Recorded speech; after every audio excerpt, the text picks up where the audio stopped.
Mari kita saksikan bersama. Tim Dinas Perikanan Kabupaten Kutai Timur akan menampilkan tari budaya tari Jepen Kabupaten Kutai Timur yang ditampilkan pada HUT Kotim ke-26 Kabupaten Kutai Timur. Semangat Dinas Perikanan Kutai Timur.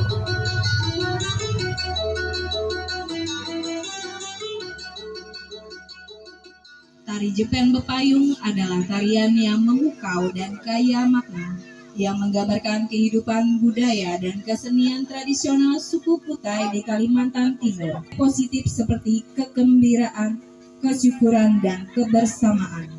Tarian petikan musik menyiratkan kemasyuran iringan musik, membuat para penari menari dengan sukaria. Persembahkan oleh Dinas Perikanan Kabupaten Kutai Timur.